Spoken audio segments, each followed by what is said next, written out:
réussir, chuter et après. Et si on parlait enfin des angles morts de nos vies ? Pendant 10 ans, j'ai réussi. Love Coach à succès, une entreprise à 6 chiffres, une audience de plus d'1 million d'abonnés. J'avais tout pour être heureuse. Et pourtant, ma vie personnelle était bien différente. Et puis j'ai fini par chuter. Une chute qui, avec du recul, ne s'est pas faite du jour au lendemain, mais qui se construisait déjà depuis mon enfance. Dans ce podcast, je ne vais pas juste te raconter mon histoire, je vais te la décrypter. Parce que cette chute n'était pas un hasard. Elle était là, dans mes choix, dans mes schémas, dans tout ce que je ne voyais pas. Ce podcast, il parle donc des angles morts de nos vies, de tout ce qu'on ne voit pas dans notre histoire, mais qui pourtant est déjà en train de s'y jouer. Alors après 10 ans de love coaching, j'ai tout déconstruit. Et dans chaque épisode, je vais te partager un bout de mon histoire et analyser les mécanismes inconscients qui m'ont mené là. Et comment j'ai appris à les comprendre, puis à les déconstruire. Alors si tu écoutes ce podcast, ce n'est pas juste pour entendre mon histoire, c'est surtout pour reconnaître la tienne. Et mon but, c'est de t'aider à comprendre ce qui se joue dans ta propre vie. Alors je te souhaite un très bel épisode.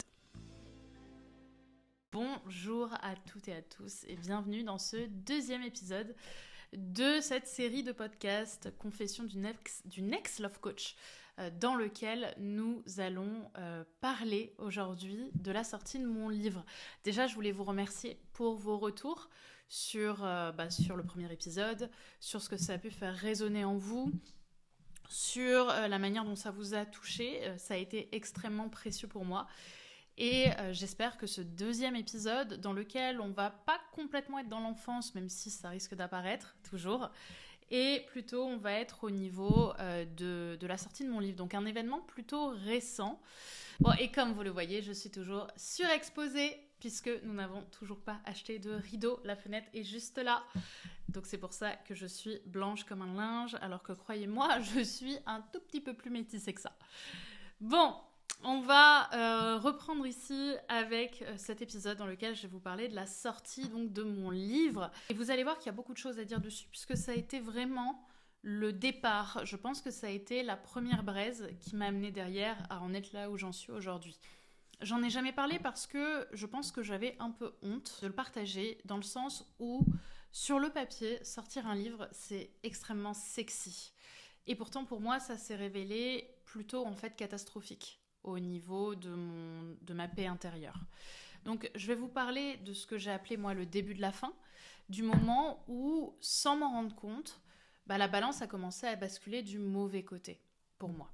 Et en effet, dans le dernier épisode, je vous ai parlé de ce besoin immense que j'avais d'être reconnue, de la manière dont il m'a amenée à me couper aussi de ce que je ressentais profondément, je dirais même à dissocier plutôt les ressentis de mon corps des besoins en fait de ma tête.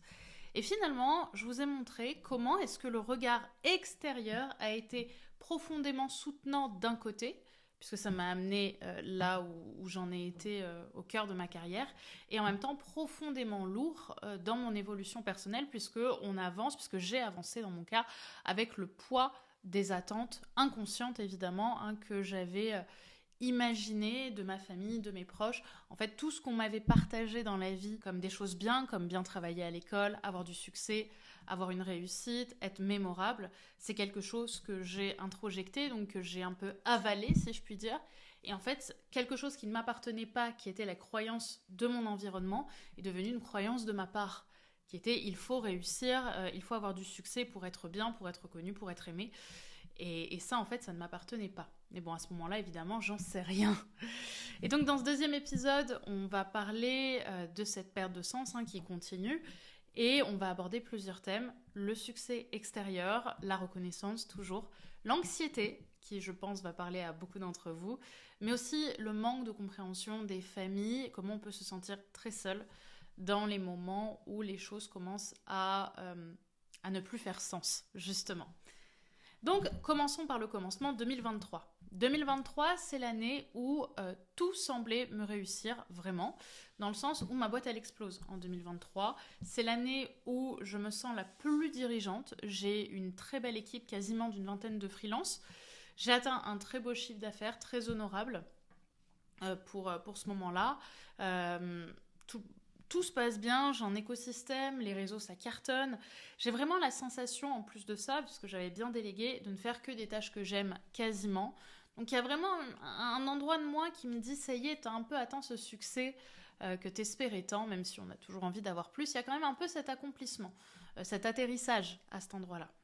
Et ça, d'un côté, c'est profondément valorisant. Et donc, en parallèle de ça, je vous en ai un petit peu parlé, je commence aussi une thérapie, je continue une thérapie. Ça bouscule énormément de choses pour moi. Ça me fait apprendre beaucoup sur moi, je découvre, je comprends beaucoup de choses. Et je vous le dis parce que ça va avoir son importance dans la suite de l'épisode. Sauf qu'en fait, le diable, dans cet univers un peu utopique que je suis en train de vivre, de traverser, le diable est dans les détails. Et en l'occurrence, ici, il s'est glissé dans mon livre. Le livre et les attentes immenses, en fait, que j'y ai projetées. Et en fait, c'est très paradoxal, et c'est ça qui est dur quand on va pas bien, c'est de regarder tout ce qui se passe bien, tout ce qui est dans toute notre croyance, tout ce qui devait nous rendre heureux, c'est-à-dire tout ce qu'on a toujours, tout ce que moi, en tout cas, j'avais toujours fait pour en arriver là, c'était mon but, d'en arriver à ce niveau de succès. Et de l'autre, voir qu'il y a quelque chose quand même qui ne va pas d'un point de vue paix intérieure, voix intérieure. Il y a quelque chose qui est, je pourrais dire, un peu déconnecté. Et donc j'ai l'opportunité à ce moment-là d'écrire un livre qui s'appelle « Pourquoi les hommes préfèrent-ils ta meilleure amie ?» qui est toujours disponible d'ailleurs aux éditions Le Duc. Et je passe des mois à l'écrire, j'y mets beaucoup de cœur et il doit sortir début octobre 2023. Et pendant tout ce temps, j'ai cru que ce qui avait déclenché le crash qui va arriver ensuite, en fait, venait vraiment du livre, du contenu du livre que j'avais partagé. Il y avait quelque chose qui n'était pas à la hauteur de la précision que j'aurais aimé avoir à ce moment-là, même si le livre, j'ai eu vraiment d'excellents retours dessus. Mais aujourd'hui, avec le recul, évidemment, je pense que ces braises, en fait, ont apparu à l'endroit des attentes de ce livre, autour de ce que j'avais projeté comme le succès de ce livre. Vous allez comprendre du coup qu'il n'est pas arrivé comme je l'imaginais. Donc depuis toujours, moi j'ai toujours rêvé de célébrité, j'ai toujours rêvé de succès. Je voulais vraiment être de ces femmes dont on retient l'œuvre, même après leur départ. Si vous voulez, le livre, c'est un peu l'apothéose de ça, quoi. On se dit, c'est quelque chose qui va rester après nous, dans l'idée, dans l'imaginaire collectif de l'édition. Et tout ça, en fait, ça va me créer beaucoup d'angoisse, en fait. Parce que 2 mois avant la sortie du livre, quelque chose commence à basculer intérieurement. Extérieurement, tout va bien, tout se passe bien, etc. Mais à l'intérieur de moi, quelque chose ne va pas. Et je fais beaucoup de crises d'angoisse. Et les crises d'angoisse, si vous ne savez pas ce que c'est, et je vais vous partager un petit peu comment c'était pour moi, parce que très souvent dans les crises d'angoisse, on se sent seul, on a l'impression qu'on est complètement taré. Moi, c'était des crises de larmes très fortes, une envie de comment je pourrais dire, de taper un petit peu contre, enfin là je l'ai fait, désolée, la caméra a bougé, mais de taper un petit peu contre les choses. Il y avait de la colère, de l'angoisse, il y a quelque chose qui n'est plus dans l'environnement en fait. Il y a quelque chose qui se coupe, qui se déconnecte de ce qui se passe autour de nous, c'est-à-dire qu'on est sur un lit, mais à l'intérieur de nous, on n'est pas du tout à l'endroit de ce lit, on n'est plus du tout dans son corps. C'est comme si tout nous dominait, en tout cas dans mon cas, et comme si il y avait vraiment quelque chose qui se brouille. Il n'y a plus du tout de place pour l'intellectuel, pour la pertinence. Il y a quelque chose où vraiment, il y a comme une vague en fait qui emporte. Et moi, ça me ravage en fait à cet endroit-là. L'endroit de la panique, l'endroit de plus sentir son corps, et en même temps ton corps il brûle de partout. Il y a quelque chose qui est extrêmement inconfortable. Donc je pleure beaucoup. Le plus troublant en fait là-dedans, à ce moment-là sur ces crises, c'est que je ne comprends absolument pas pourquoi je suis aussi paniquée. Je comprends pas, ce que je comprendrai plus tard, les messages de mon corps. Je vois juste qu'il y a quelque chose chez moi qui panique, il y a quelque chose chez moi qui ne se sent pas du tout aligné, il y a quelque chose chez moi qui me déconnecte, qui me décale complètement, et je suis incapable de savoir quoi, parce que sur le papier, j'ai tout ce que j'avais toujours voulu avoir. Je vais vous parler de quelque chose dont on parle très peu. Je vais vous parler de toutes ces fois où l'on souffre sans en avoir conscience. Et quelque chose qu'on n'imagine pas du tout, c'est que beaucoup de personnes souffrent, s'abîment sans en avoir conscience. Beaucoup de personnes, notamment les générations précédentes, qui ont vraiment pas toujours appris à être à l'écoute de leur corps, de leurs besoins, qui sont plutôt en pilote automatique, n'ont pas conscience qu'elles souffrent. Moi, je le vois aussi au quotidien, c'est présent chez les femmes, aussi beaucoup chez les hommes, d'avoir quelque chose en soi qui se broie, quelque chose qui est malheureux, et pour autant quelque chose sur lequel on n'arrive pas à mettre le point. Je ne sais pas si vous avez déjà eu cette idée de vous dire « Putain, mais qu'est-ce que j'aurais préféré être un peu plus bête, être un peu moins intelligent, un peu moins à l'écoute de mes sensations et d'être comme tous ces gens limités tels qu'on l'imagine et qui vivent leur petite vie un peu simple et qui se posent pas de questions et ça doit être tellement mieux comme ça. » Spoiler alerte, au fond de nous, je pense qu'on a tous une souffrance en fait. Je pense qu'on a tous en nous quelque chose, et d'ailleurs je fais pas que le penser, il y a quelque chose qui souffre chez chacun d'entre nous, chez chacune. C'est juste qu'il faut en avoir conscience. Et ça, c'est pas tout le monde. Et il y a beaucoup de personnes qui vivent l'intégralité de leur vie sans avoir conscience qu'elles souffrent, sans avoir conscience des endroits où ça abîme, des endroits où ça fait mal. Et là-dessus, c'est précieux d'avoir conscience que l'on souffre. Parce qu'avoir conscience que l'on souffre, c'est avoir conscience qu'il y a quelque chose qu'on peut transformer. Ce qui n'est pas le cas des personnes qui souffrent sans le savoir, et où là c'est vachement plus ravageur parce que c'est extrêmement silencieux. Et en fait ça raconte quelque chose de notre rapport à la performance, ça raconte comment on reste dans notre tête sans retourner dans notre corps. Je le vois beaucoup, notamment chez les sportifs, et il y a beaucoup de sportifs qui, après leur grande compétition, font des dépressions, se font accompagner par des psychiatres, parce qu'il y a quelque chose qui perd du repère. C'est-à-dire que chez les sportifs, par exemple, il n'y a pas de conscience qu'on souffre puisqu'on est en pilote automatique, on doit performer. L'être humain, il a ses limites en termes de performance et ses limites, chez les sportifs de haut niveau, elle est amenée à être dépassée. On va chercher plus loin et on va se faire mal, littéralement, parce que c'est pas humain de se réveiller tous les jours à 5h du matin pour aller taper, je sais pas combien de kilomètres de nage ou combien de kilomètres de course, ou peu importe, mais il y a quelque chose à l'endroit d'aller surperformer, c'est même pas qu'on performe, c'est qu'on surperforme, qui dépasse les limites, qui dépasse le cadre de ce qu'on connaît, le cadre de ce dont on a besoin. Il y a du dépassement, il y a de l'envahissement, et c'est à cet endroit de l'envahissement où dès que l'objectif est atteint, il n'y a plus rien, si ce n'est les cicatrices, j'ai même envie de dire les plaies ouvertes de tout ce qui a été dominé dans les dépassements lorsqu'il y avait l'atteinte de ces objectifs. Parce qu'à un moment ou l'autre, on paye toujours l'addition, en fait, de ces dépassements de limites. Et donc, à ce moment-là, toujours dans la préparation de la sortie de mon livre, que moi, je vois donc comme un immense succès, comme quelque chose qui va transformer le monde, comme, j'ai envie de dire, même la porte ouverte à vraiment à ce profil grand public que je voulais avoir depuis longtemps, de pouvoir faire de la télé plus régulièrement, d'être vraiment vue publiquement, comme une représentation d'une expertise publique, quoi. Et ça, c'est vraiment le cap qui est difficile en termes d'image. Et pour beaucoup d'entrepreneurs, c'est de réussir, s'ils le souhaitent, à passer ce cap pour devenir grand public, parce que devenir grand public, ça demande à être vraiment mis en avant par les médias, et que les médias y voient un intérêt particulier à vous mettre en avant, vous. Et donc à ce moment-là, comment je fais, puisque vraiment on m'avait dit qu'il y aurait du passage télé, on m'avait dit qu'il y aurait de l'interview, journalisme, etc. Et en fait à ce moment-là, moi du coup je décide, vu que je fais un livre autour de la relation amoureuse, avec des thématiques de développement personnel, et j'ai conscience bien sûr que c'est un milieu qui est quand même vachement critiqué, du coup je décide de faire appel à une médiatraineuse. Je décide de faire appel à une médiatraineuse, et le principe de la médiatraineuse, c'est qu'en fait, c'est une personne qui est habituée aux médias, qui est une experte un peu des différents médias qui existent, des différentes manières d'être interviewée, et qui vous entraîne. Donc ça peut aller du plus facile, type médias féminins bienveillants, à des médias beaucoup plus politisés, beaucoup plus virulents. Okay ? Et donc elle prend ce rôle-là.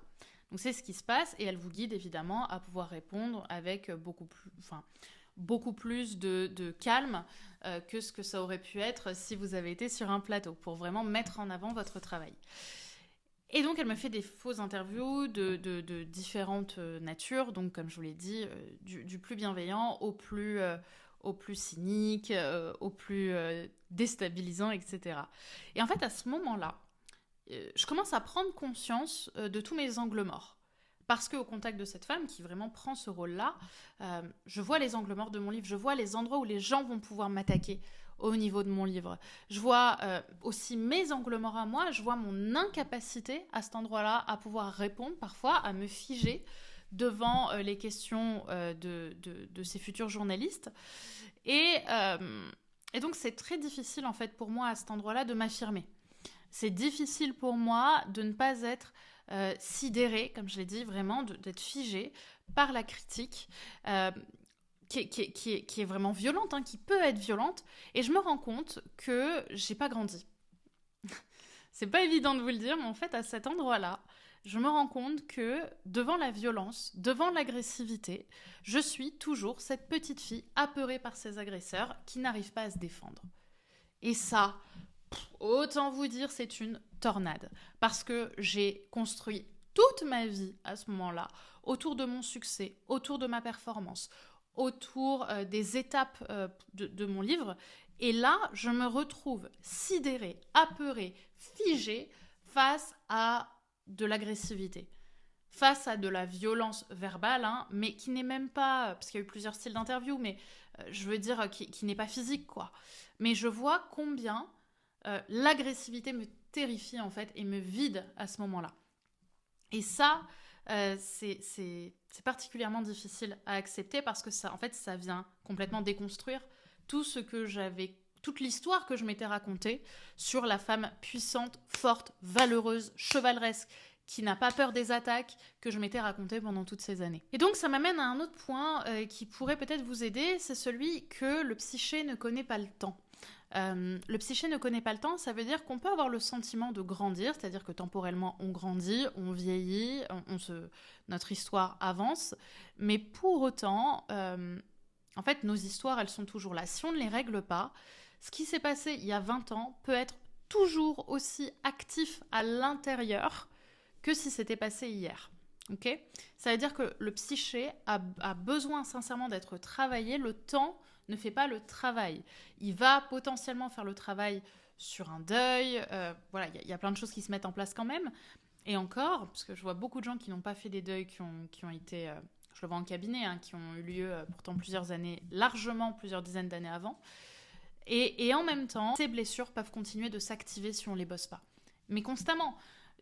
Vous imaginez pas combien, quand je travaille aujourd'hui en cabinet avec mes clients, mes clientes, combien est-ce que quand on travaille évidemment, quand je leur parle, etc., je me sens comme une petite fille revient.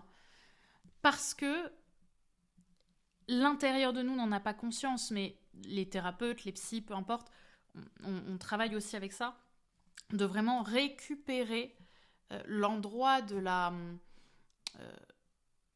jeunesse, en fait, l'endroit de l'enfance, l'endroit où les pages se sont écrites. C'est ça, en fait, qui se réactive constamment. Donc, important de le savoir. Et donc, je vais vous globaliser un petit peu les choses là-dessus, mais pour vous expliquer, dès qu'il s'agit d'émotionnel, si on n'a pas travaillé dessus, et je parle de travailler dessus en dehors de toute seule, en écoutant des livres ou en regardant des vidéos, en allant voir des professionnels qui ont vraiment de quoi vous aider, qui sont formés, si on ne travaille pas dessus, on est tous des grands enfants, d'accord ? On est tous des grands enfants dont les blessures s'activent et se rejouent constamment dans des scènes de leur enfance en tant qu'adulte, ok ?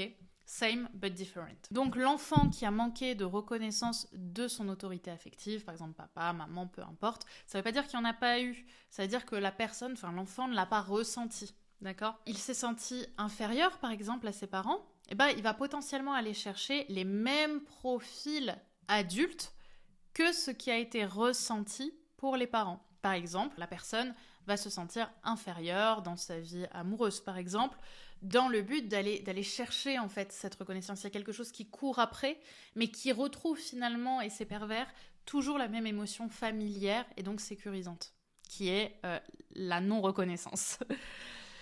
Je vous dis ça en rigolant, mais c'est pas drôle, vraiment. Et donc, en fait, à cet instant-là, la personne sera cette petite fille ou ce petit garçon et agira inconsciemment et systémiquement de manière à rester dans ce cycle d'infériorité. Dieu merci, ça se travaille, mais c'est comme ça qu'on se retrouve parfois dans des relations problématiques et qui sont répétées avec les hommes ou avec les femmes. Donc, demandez-vous comment est-ce que ce que je viens de vous dire là peut parler de vous. Je le vois beaucoup sur les réseaux, hein, ce cycle qui se réitère. Et rappelez-vous que tant qu'on ne travaille pas, que vous ne travaillez pas sur vos émotions, sur vos besoins, sur votre corps, on a de grandes chances de rester de grands enfants, même si on a 30, 40, 50, 60 ans, etc. Et donc revenons à ce moment-là où je suis sidérée, je suis choquée, et ça me met vraiment une claque, hein, ce moment où je me rends bien compte qu'il y a quelque chose qui ne résonne pas, qui n'arrive pas à être l'adulte que j'avais envie, que je fantasmais d'être. Je me sens mal, mais une nouvelle fois encore, je sais pas pourquoi. Je sens juste qu'il y a un problème, mais j'essaye de me convaincre que je suis une femme forte et que j'ai juste besoin de plus de formation avec médiatraineuse, peu importe, mais j'ai besoin de solidifier juste ces passages-là. Mais en vrai, donc je vous dis ça, la vraie claque, elle va venir d'un moment du coup où je vais en parler avec mon psy de ça, avec mon propre psy. Et c'est là où un bon thérapeute fait vraiment la différence. Enfin, pour moi, en tout cas, ça a été extrêmement bénéfique ce qui s'est passé. Et le fait qu'il me confronte à cet endroit-là, parce qu'on a mis le doigt sur ce que je vivais en fait à l'intérieur de moi.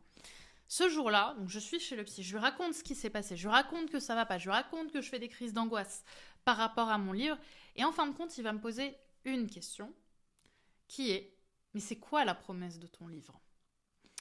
Et là, moi, je lui réponds quoi ? Je lui réponds, la promesse de mon livre, c'est de pouvoir trouver l'amour, c'est de comprendre ses problèmes, ses machins, de trouver l'amour, etc. Et là, il me dit, mais Brenda, tu as conscience que tu ne peux pas promettre aux gens qu'ils vont être en couple ? Et donc, quand mon psy me dit ça, il y a une révélation pour moi. Il y a quelque chose de très fort que je vis. Je comprends pas exactement quoi, mais je comprends qu'il a raison. Je comprends que je peux pas promettre au fond de moi, au fond de mon cœur, à des femmes qu'elles vont être en couple. Il y a quelque chose qui est pas cohérent là-dedans. Et vous allez voir que ça parle plus globalement en fait des créateurs de contenu et des entrepreneurs sur le web, je dirais même plutôt, de notre sphère en France et encore plus aux États-Unis. Et en fait, ce que je comprends, malgré moi à ce moment-là, avec le recul, c'est que ce qui me mettait autant d'angoisse, c'était le décalage qu'il pouvait y avoir entre ce que je pensais pouvoir apporter et la réalité de ce qu'un être humain peut réellement faire pour un autre. Sur le principe d'une formation ou d'un coaching. Parce qu'à l'époque, comme beaucoup de coachs, et c'est là où pour moi on touche un travail très minutieux et à toute une sphère qui est la sphère des entrepreneurs, des infopreneurs sur le web. Comme beaucoup de coachs ou de créateurs de contenu, dans les métiers de l'accompagnement, en fait, je vends une transformation. Parce que c'est ce qu'on entend partout, et c'est vrai, c'est ce qui fait vendre. On ne vend pas une méthode, on ne vend pas un processus, on vend une transformation, on vend un résultat. D'accord ? C'est ça la base du marketing, d'autant plus quand on est dans un travail de développement de quelque chose, à savoir le business, à savoir le bien-être, à savoir l'amour. On te vend que tu vas pouvoir être en couple plus tard, on te vend que tu vas être plus séduisante, on te vend souvent des situations plus précises. Dans le business, on te vend que tu vas pouvoir faire 1 million d'euros, on te vend que tu vas pouvoir, je sais pas, t'acheter un yacht si tu as envie de t'acheter un yacht, peu importe en fait, le résultat n'est pas important en lui-même, mais c'est la promesse qu'on te fait d'obtenir ce résultat qui est problématique. Parce que même si évidemment à l'époque je nuançais mes propos, je l'ai toujours fait, c'est-à-dire que même si j'utilisais des formules comme accompagner, aider, permettre, il y avait malgré tout une idée de fond qui était que à travers mon travail, quelqu'un allait pouvoir devenir une autre version de lui-même, une autre version d'elle-même. Et c'est là où mon thérapeute, ce jour-là, il a mis le doigt sur quelque chose d'essentiel. Quand il me dit « Mais Brenda, tu as conscience que tu ne peux pas promettre aux gens qu'ils vont être en couple », ce qui se passe, que je comprends et ce qui me fait autant souffrir à ce moment-là que je n'avais pas compris à l'époque, c'est une confrontation à mes limites. Parce qu'en réalité, dès que le psychisme entre en jeu, donc que ce soit à travers le développement d'un business, que ce soit à travers une perte de poids, que ce soit à travers l'envie de rencontrer l'amour, qu'on soit un homme, qu'on soit une femme, peu importe, on ne peut pas promettre une transformation. Aujourd'hui, c'est ce que j'ai compris, c'est ce que je comprends aussi avec toutes les études que je fais à côté, etc. Surtout dans une parcelle de temps où le travail est très défini. On ne peut pas. Parce qu'on n'est pas sur une question de mindset, on est sur une question très souvent de structure psychique. Parce qu'en réalité, dès que le psychisme entre en jeu, on ne peut pas garantir, on ne peut même pas en fait promettre en réalité une transformation.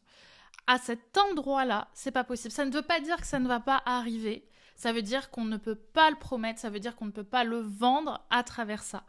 Parce qu'on n'a pas de pouvoir, on n'a pas de garantie sur le psyché d'une autre personne. C'est pas une question de mindset, c'est pas une formule, c'est pas un protocole magique qui suit une méthodologie toute faite, parce que justement les humains sont très pluriels et que une formation en ligne ne peut pas garantir plutôt une transformation. C'est pas possible. Par contre, ça ne veut pas dire que ça ne va pas arriver, que le travail qu'on va faire sur soi ne va pas être bénéfique. Mais le problème pour moi, c'est vraiment sincèrement le fait de le vendre. Pourquoi ? Parce qu'il y a quelque chose de très important à dire, à mon sens en ce moment, sur les métiers du coaching et de l'accompagnement sur le web, peu importe sa couleur. C'est que c'est pas toujours conscient, mais à travers l'idée de vendre une transformation, de garantir une transformation, il existe parfois un enjeu de toute puissance derrière l'image du coach, derrière l'image de l'entrepreneur, du mentor, de la personne inspirante. Il y a l'idée qu'on peut avoir du pouvoir sur les autres. Et c'est ça qui peut être dangereux. Comme si on avait le pouvoir de changer les gens. Alors qu'en réalité, on peut tout à fait accompagner, on peut tout à fait ouvrir des pistes, on peut tout à fait transmettre des réflexions, créer du lien et en effet aider l'autre à bouger, mais on ne peut jamais maîtriser ce qui se joue psychiquement chez quelqu'un. Et ça, je le dis vraiment pour tous les entrepreneurs du web que je vois.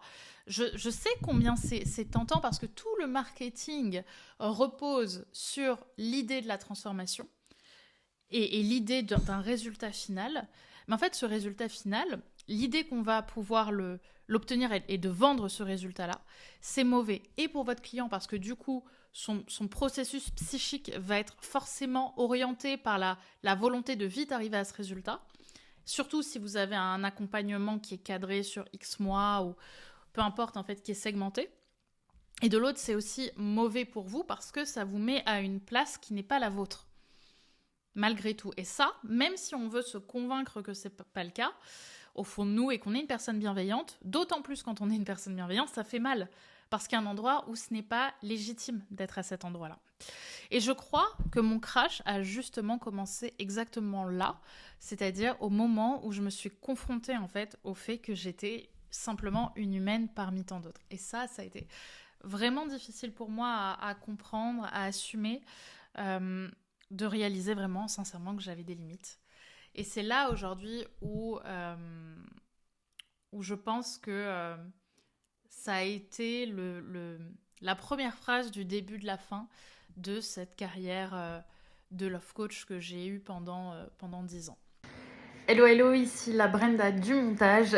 J'avais besoin de revenir simplement sur cette notion que je vous ai partagée là, parce que je me suis rendu compte que je ne vous avais pas dit quelque chose d'essentiel qui m'est venu en fait au moment du montage. C'est que je m'interroge de plus en plus sur ce que je vous ai partagé au niveau justement de ce décalage entre ce qu'on peut vraiment offrir à nos clients et ce qu'on promet, si c'est ce terreau-là qui ne serait pas le terreau du syndrome de l'imposteur que peuvent avoir beaucoup d'entrepreneurs, beaucoup de personnes qui peuvent se sentir illégitimes alors qu'elles ont les compétences pour accueillir et accompagner dans des projets de formation en ligne ou autre, dans leur spécialité. Eh bien, je me demande vraiment si ce n'est pas ce décalage entre ce que l'on peut donner à nos clients et ce que l'on promet qui justement n'est pas origine à l'imposture, origine au syndrome de l'imposteur, donc qui va avec, ou à cette question autour du sentiment d'illégitimité. Je vous pose ça là parce que ça me paraissait extrêmement important de vous le partager. de vous le dire si justement vous êtes dans cette situation, de vous interroger vraiment précisément sur cette thématique et sur l'enjeu de ce décalage et de ce sentiment d'illégitimité qui peut aussi amener à de la procrastination, à de la peur du coup de s'afficher sur les réseaux sociaux, de s'afficher dans nos spécialités. Justement, non pas parce que l'imposture est dans la qualité de votre travail, mais peut-être à l'endroit de ce que vous pouvez promettre qui est peut-être en décalage avec ce en quoi vous croyez profondément. Et donc peut-être qu'il y a quelque chose à aller chercher à cet endroit, de ne pas promettre ce qui n'est pas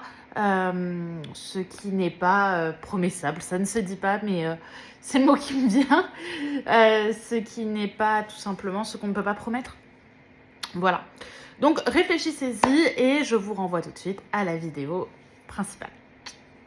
Et du coup, le temps passe, je réalise tout ça et on en arrive au soir de l'avant-première de mon livre.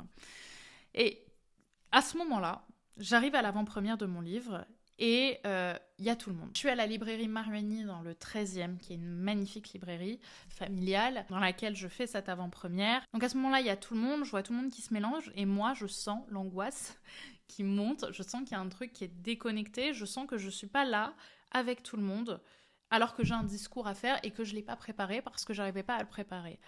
Et donc, je commence à faire un discours qui vraiment était, aujourd'hui avec le recul, franchement pas à la hauteur de ce que j'aurais voulu faire à ce moment-là. Mais en fait, je sens dans ma voix que je ne suis pas avec les autres. Je sens que je suis en pilote automatique. Je sens que ce que je racontais à ce moment-là, c'était pas du tout l'endroit où j'étais émotionnellement. Mais encore une fois, à l'époque, je comprenais pas pourquoi. Je comprenais pas comment je pourrais dire. Vous voyez, si je me mets comme ça, ce qui poussait en fait en moi. Je ne le comprenais pas à ce moment-là. Donc ce discours et ce moment où je sens quelque chose vraiment qui pousse en moi, quelque chose qui me dit t'es pas au bon endroit, il y a quelque chose qui est pas vrai là-dedans, il y a quelque chose où c'est pas ce que tu veux. Et pendant ce temps, je suis en train de parler au micro, en train de raconter des trucs devant tout le monde qui me regarde. En fait, ça c'est le début de la fin. C'est là que vraiment quelque chose va commencer à bouger en moi. Donc oui, le début de la fin, c'est à cet endroit-là qu'il commence. Donc dans cet épisode, on a vu ensemble comment on peut souffrir dans le corps mais se couper en gardant justement un cap performatif. En d'autres termes, comment on peut aller mal sans le savoir, c'est vraiment ce que j'ai voulu vous partager. Et donc, un peu dans la dynamique du travail que je vous partage aujourd'hui, je ne vais pas vous demander comment vous allez à la fin de cet épisode, mais plutôt comment vous vous sentez. Qu'est-ce qui se passe dans votre corps? Notez, si vous le pouvez, vos ressentis physiques. Okay. Est-ce que vous le sentez déjà, votre corps? Comment vous le sentez? Peut-être que vous vivez des émotions. Peut-être que au contact de cet épisode, au contact de vos souvenirs aussi à vous, ces émotions pour vous, elles sont instables. C'est-à-dire qu'elles débordent toujours aussi. Et en fait, quand ça déborde, quand les émotions débordent, quand elles prennent trop de place, c'est à ce moment-là que c'est pas ajusté. On est dans quelque chose qui est du beaucoup, qui est du trop et qui fait souffrir. Malgré tout. Quand ça prend trop de place et que c'est répétitif, c'est pas le bon endroit. Même si ça peut donner le sentiment que oui, il y a quelque chose qui est décalé par rapport à vos besoins. Et ça fait partie de vos mécanismes à vous qui vous sont familiers. Donc vraiment, je vous questionne là-dessus. On a aussi parlé de l'histoire qu'on se raconte sur la posture d'aidant, la relation d'aide.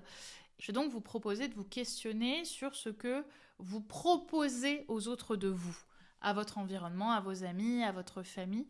Comment est-ce que vous vous présentez au monde? Est-ce que vous vous arrangez, par exemple, pour être vu d'une certaine manière par les autres que d'une autre manière? Alors, on le fait tous un petit peu, parce qu'on ne va pas être les mêmes avec nos parents qu'avec notre chérie ou avec nos enfants. Mais il y a quand même un endroit où ça questionne sur l'attente et le rôle, en fait, qu'on peut jouer et comment est-ce que ça tire à l'intérieur pour envoyer par exemple un message qui serait faussé. Donc dans l'épisode suivant, qu'est-ce qui va se passer? Eh bien, on va parler d'un autre sujet qui a été un pilier assez différent quand même de ce qu'on a vu jusqu'à présent, mais finalement tout est lié. Dans le prochain épisode, on va parler du rapport au corps. On va parler du corps à travers mon parcours. Je vais vous partager comment, dans mon enfance notamment, j'ai pu déshumaniser mon corps, comment tout ça s'est construit dès ma jeunesse, puisque j'ai traversé beaucoup de troubles du comportement alimentaire derrière, on en parlera. J'ai pas subi d'agression et pourtant quelque chose dans mon corps a été agressé, on en parlera. Comment est-ce qu'au fur et à mesure de ma vie, j'ai pu avoir donc ce fameux rapport très problématique à mon apparence, à mon corps, et surtout comment dans cette période fin 2023, début 2024, et puis comment est-ce que j'ai pris énormément de poids aussi autour de ces questions. Voilà, je vais vous partager mon chemin très contradictoire autour de l'hyperphagie, de mon apparence, et comment est-ce que ce rapport au corps, ce rapport à l'apparence a pu teindre mon rapport aux hommes et à l'abus. Voilà. On en parlera dans le prochain épisode. En attendant, si cet épisode vous a parlé, je vous invite vraiment à le mettre en commentaire. Pour moi, c'est extrêmement important de savoir si ces épisodes, je les présente bien. J'essaye vraiment, c'est mon intention, de vous proposer des épisodes qui soient ludiques, dans lesquels vous écoutez une histoire et à travers cette histoire, vous pouvez voir les angles morts qui peuvent parfois résonner avec les vôtres. Donc j'espère que ce sera parlant pour vous. La manière dont je me dévoile, évidemment, elle est cadrée. Je sais ce que je fais, je sais où je m'arrête. C'est une question qui est revenue et ça, je le dis. Beaucoup de choses là-dedans que je ne dis pas, mais qui font partie de mon histoire, mais qui sont de l'ordre de l'intime. Parce que maintenant, j'ai appris aussi à savoir ce que j'étais prête à donner et ce que j'étais prête à garder et ce que je voulais plutôt garder pour moi. Parce que tout ce que je mets là, je vous le donne. Et ça fait après partie aussi de votre histoire. Et donc, c'est important d'y mettre de l'enjeu et de la précision et de la délicatesse sur ce que moi je donne aussi. Et si vous voulez aller plus loin, si vous voulez qu'on parle, si ces questions autour de l'abus vous ont parlé, vous ont activé, je vous parle aussi de ce rapport à la souffrance silencieuse, bref, si tout ça a fait écho à votre histoire, on peut en parler ensemble en cabinet. Il doit me rester... La dernière fois, il me restait 5 places. J'ai eu quelques appels depuis, donc il y a des choses qui se mettent en place. Si vous avez envie, en tout cas, qu'on en discute, de commencer un travail avec moi, vous avez toutes les informations pour prendre rendez-vous avec moi. Vous avez les tarifs qui sont disponibles en description. Et ça sera l'occasion de pouvoir échanger ensemble à ce sujet. D'ici là, je vous souhaite une très très belle journée et je vous dis rendez-vous au 3e épisode.